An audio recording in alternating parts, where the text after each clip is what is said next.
ত্রিপুরার মালিককে আমরা বাঙালি, আগরতলা মালিককে আমরা বাঙালি, বিশ্রামগঞ্জের মালিককে আসুন, আপনি বিশ্রামগঞ্জে আসুন। নেটটা ডিস্টার্ব করছে, সেই জন্য আমার লাইফটা ডিস্টার্ব হচ্ছে।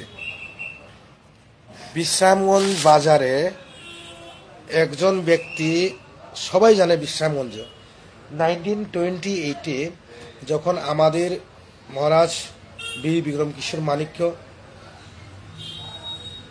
নির্মহল তৈরি করার জন্য যখন মেলা করে যখন যান, সেই বিশ্রামগঞ্জ এই জায়গাটার মধ্যে মহারাজ একটা রেস হাউস এবং রেস করেছিলেন।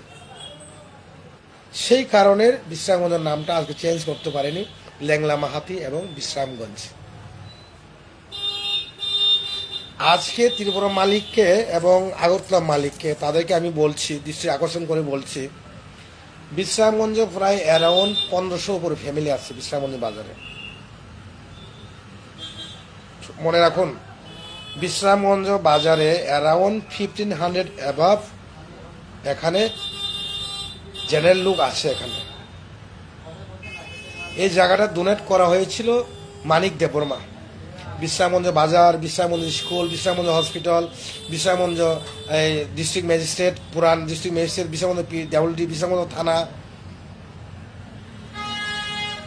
সমস্ত জায়গা মানিক দেববর্মার নামে ওখানে কাগজ আছে। রায়তি এবং দলিল আছে, ওখানে দলিল আছে। মানিক দেববর্মা 3 ছেলে আছে, ওই গ্র্যান্ডসান আছে, গ্র্যান্ড ডটার আছে মানিক দেববর্মার। সব কাগজ ক্লিয়ার আছে।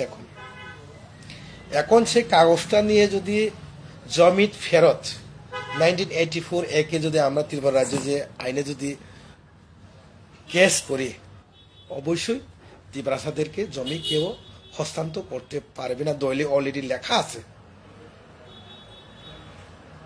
এখন কি করব?